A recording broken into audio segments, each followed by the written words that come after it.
welcome to Year 2 Phonics. You are tuning in today for Lesson 58, which is a vocabulary focus. Our learning intention for today is to examine some words with the long E sound that are also homophones. So let's have a look at a couple of definitions before we start today. So remember etymology. Etymology is the origin or history of a word, and it can have an impact on the word's spelling. The next word is homophone. Now, homophones are what we're looking at today. A homophone is a word or a pair of words that have the same pronunciation but a different spelling and a different meaning. So that's what we're looking at today. Words with the same pronunciation. They sound the same, but they're spelt differently and mean different things. Let's have a look at a couple of homophones that have got that long E sound. Have a look over here. We've got this word, week. There's a week. A week means a time period of 7 days in a row. So from Monday to Sunday, or Sunday to Monday, or Sunday to Friday, however you start your calendar, but 7 days in a row is a week. There's also another way of spelling week that has another meaning. So when we use EA instead of double E, it means weak as in not strong or likely to break. If you have a look at the picture here, and it might come up on your screen so you can look even more carefully, these chains are really strong, but in between is the weak link. It's just a little bit of rope. It wouldn't be strong. It'd be likely to break. So that is really weak. So weak and weak, they are homophones. Now, you've got something to write on and something to write with because I'm going to test your understanding of the word weak. Okay, so are you ready? You're going to do a true or false. I'm just going to pop. Oh, actually, what am I going to do with that? I'll pop it underneath. Okay, so you can see both the words still.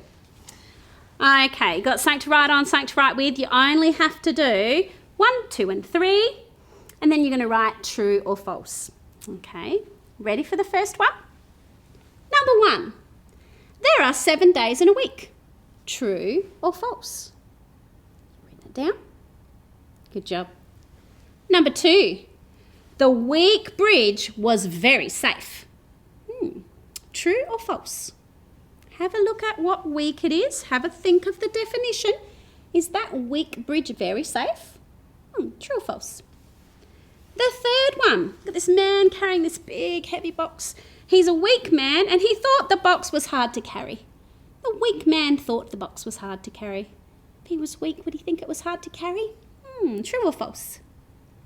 Got your answers? You ready to check? Okay, I'm going to write mine just underneath the sentence. So you ready? Underneath the question. There are 7 days in a week. Yeah, I can hear you shouting at me. True, Zana. Yes, there are. There are 7 days in a week. The weak bridge was very safe. No, that is false. I would not want to walk on a weak bridge, would you? Look at this bridge in the picture. It is falling to pieces. I would definitely not think that was safe. So that one is false. The weak bridge is not strong. It is weak. That's the antonym of strong. It's the opposite. So the weak bridge wasn't safe. The weak man thought the box was hard to carry. Oh, I can see it in his face. Yes, he does. Weak means not very strong. So he's not got big muscles and he's got this big heavy box. So it's really hard to carry. That's true. Did you get all of those? Well done if you did. Just helps us to remember what they are and what they mean. Okay, so that's weak. 1 homophone. Remember I said we're going to do some homophones? More to come. Okay, next words. Let's take down that one. Are you ready? Here's one I prepared earlier, just underneath. Ta-da! Here's another pair of homophones. We've got jeans. And guess what the other word's going to be? It's going to be jeans as well, because remember they sound the same. They just are spelt differently and have a different meaning. So we've got jeans and jeans. One of these jeans you've probably heard of and you know, and you probably have in your wardrobe. The other jeans might be something new to you. So jeans with a J. J-E-A-N-S, jeans. They are pants made from denim fabric. Most people have a pair of them somewhere in their cupboard. These kind of genes, spelt with the G and the split vowel, genes, they are the smallest part of DNA that makes us look the way we do. So DNA is the special substance that goes in our bodies that makes us look the way we do. Okay, it's what puts us all together.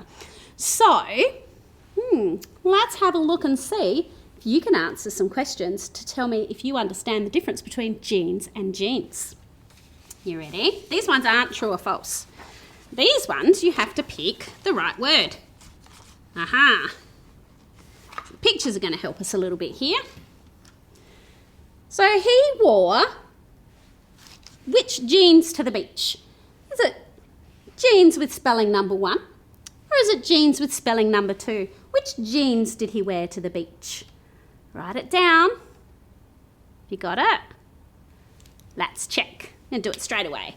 It's this one here. Jeans. He wore jeans to the beach. You might want to write the whole sentence to make sure that you really get that definition really nicely and using the right word, you know. Jeans. He wore jeans to the beach. If you write it, leave a bigger space than I did. Mine was a little bit squashed. The next one is this girl with her curly hair. This one starts the sentence, so that's why these words have got capital letters. Genes determine curly hair. What kind of genes determine curly hair? Which spelling of jeans are you going to use there? Is it your denim pants? Do they make hair curly? Maybe, I don't know. Don't think so, not unless you wore them on your head. It's this genes here, the DNA, the one that's inside our body that makes us like we are. So genes. There we go. Oh, genes determine curly hair. You might have curly hair. Do you have curly hair? Do you have straight hair? Your genes determined that for you. And they probably have come from your mum and dad. Their genes determine whether you have curly hair or not as well. Okay, ready for the next bit? Remember we said words, so we've done 2 homophones so far. We've done genes and we have done week. Let's investigate some more. You know, there are a lot of words with the long E sound that are homophones.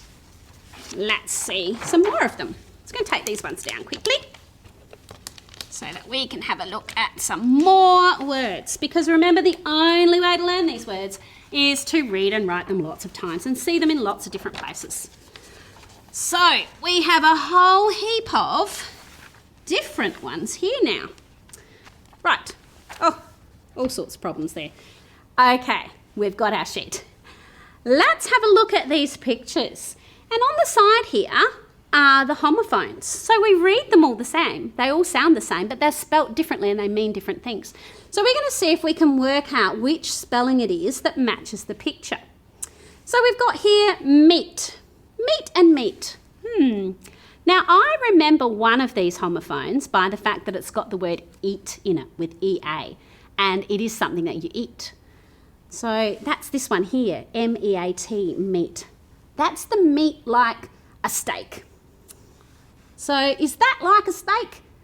No, that's meat like, hi, how are you? Shaking hands. So this is meat for that one. That's the spelling for that meat. This one, we've got C is our word. Which way do we spell it? So one is C like the ocean. The other is C like I see you. I see you looking. Which one is it that he can see? You might have had this as one of your tricky words or one of the words you've seen a lot in lots of your books. It's a really common word. It's the one with double E, see. He can see you. You might think double E, 2 eyes. Maybe they're 2 eyes that are looking at you with a double. It might help you remember it. How about this one? Bean. Bean. What kind of beans are these? Are these the beans like I've been to the shop last week? Or are these the beans that you go to the shop to get when you've been to the shop? That's tricky. So these ones, these have got EA in them as well because we eat them. So these are that kind of bean. So I remember EA for eat, and that helps me to remember bean and meat, which homophone spelling choice I need for those ones. How about this one? Oh, need. Need. You might need a loaf of bread to eat, and you might need a loaf of bread that you can eat. So this one, oh, there's another eating one, EA. So this is need. It's got the silent K at the start there, KN making the N to need. And that's one of those twisty-turny kind of ones as well, like the WR, need. And here we got story. This is a multi-story apartment.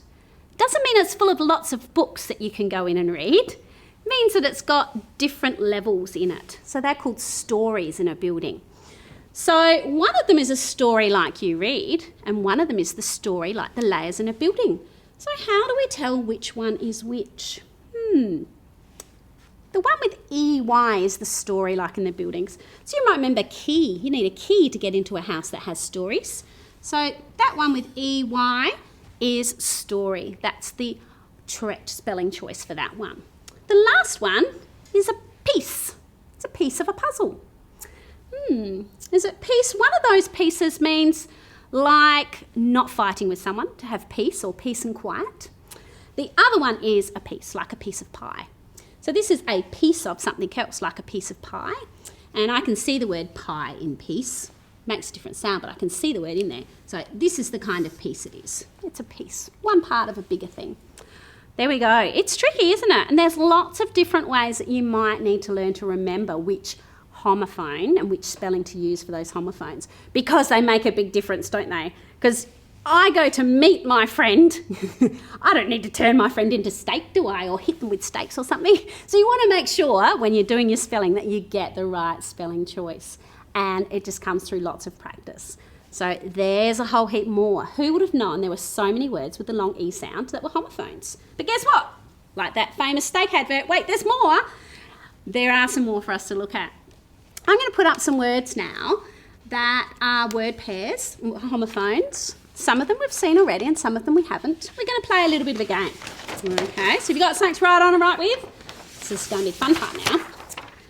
So I'm going to put up here, and we're going to get them up on your screen for you because they're probably a little bit small here. There's going to be a table with some words, and you need to draw up a grid like if you were playing noughts and crosses, okay, or tic-tac-toe. Because we're going to play a little bit of a bingo game using some of these E words. So let's have a read of the words and the pairs, the homophone pairs that are in your list that you might see on your screen now. So we've got weed is in the first line. So the first weed with the apostrophe, it's a contraction for we had, okay, weed. The other weed is like the weeds that grow in your garden. Then we've got piece and piece, meat and meat, week and week, bean, story, jeans, we've seen all those ones, see, need. The only other one we haven't seen yet is the other one with the contraction, and that's weave. So we as in we have, a contraction, and weave as in like when you make a basket, you weave in and out. So what I want you to do is to pick one word from each pair. So you have to pick 9 words to fill in your grid. You're going to pick one from each pair. So you might pick weave like weave a basket and write it down. Or you might pick bean like I have been to the shop. You're going to write them on your grid anywhere you like. And we're going to have a race to see who can be the first to get 3 in a row. Okay? I'm going to write some down. So I'm going to get you to stop and pause your video. You write some down and then come back to me when you've written your words down. I'll have mine written and we'll be ready to play.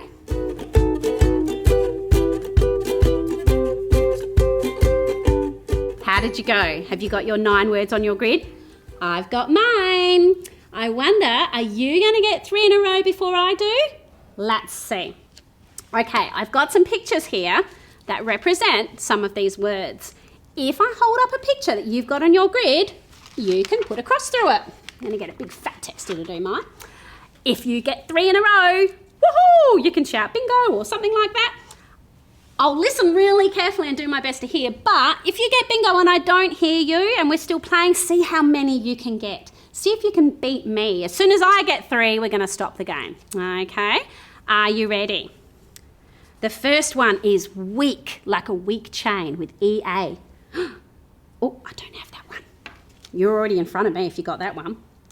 The next one is jeans, like I wear my denim pants. Jeans. I do have that one. Oh, big cross for me. Am I in front or are you already in front of me? The next one is weave, like weaving a basket. I think I had that. Oh, I do have that one. I only need 1 more to get 3 in a row. Ooh, could be a short game. Are you ready? The next word is story, like reading a story, just with a Y at the end. Oh, I've got that one too, but it's not 3 in a row yet. Oh, getting so close to bingo. I don't think I've heard anyone call bingo yet. You haven't got those 3 in a row. Okay, you ready? Beans, like the ones you eat with the EA in it. Bean, oh, I've got the other bean. Close. Weed. Oh, I've got that one. Oh, I'm going in all the corners. Wonder what your pattern's looking like. Next one. Piece, like piece of a puzzle. Oh, I heard someone's got bingo. Well done. Keep going. See how many you can get. How many more can you get than me? Story. Oh, this is the building story. I haven't got that one. You got it? There's a few more people with bingo. Well done. I am not doing as well as you are today. About this one. See. Like looking. I've got the other C. Oh, man. You are all beating me. I can hear you out there. You're getting your 3 in a row and I'm still waiting. What's this one? Meat. Hey, yay! I got it. And look, I got it 2 times. It took me longer than you, but I got 2. Well done. How many matches did you make? I got 5 altogether, but because mine were all in the corners and I got that middle one, I got 2 lots of 3 in a row. I wonder if you got 2 lots of 3 in a row. Well done if you did. And if you didn't get any 3 in a row, that's okay. I hope you had a good time playing anyway. It's always good to have a little bit of competition. And I know that you beat me. Some of you beat me out there. It's not fair. Oh well. Next time we'll have to play again. Maybe you could play with your mum or dad or big brother or sister. You might find someone to play a game with you and see if you can win against them. Good job today. Let's find out what your independent activity is. Take these ones down. What are you doing on your own without me this afternoon or this morning or whenever you're working? What are you doing on your own? Let's see. This is going to come up on your screen so you can read it a little easier as well. But what we want you to do is to create a sentence using a homophone pair. It's trickier than you think. So we've got an example here. I needed to know if the dough had been kneaded. So I used the 2 kinds of kneaded. You might say, I can see the sea. You know that song, a sailor went to sea. Yep, so he can see the sea. That could be a sentence. And you're going to draw a picture for it. You might have a word about, I have been to the shops to buy a bean. That would be one as well, a homophone pair sentence. So a bit tricky. Have a go. You might want to rewind the lesson and have a look at some of the different homophone pairs, or pause the video, go back and pause the video where we had the bingo words, because a lot of those pairs are there. We've been learning how to weave. Could be another one. There we go. I've given you lots of examples, but you're going to come up with your own and then illustrate it. And that might be also something a bit fun for you to share with your families at home. Thanks for all your hard work again today. You have done so well. I'm so disappointed that you might have beat me in bingo though. Next time we'll play again and I am going to win for sure. I'll catch you next time.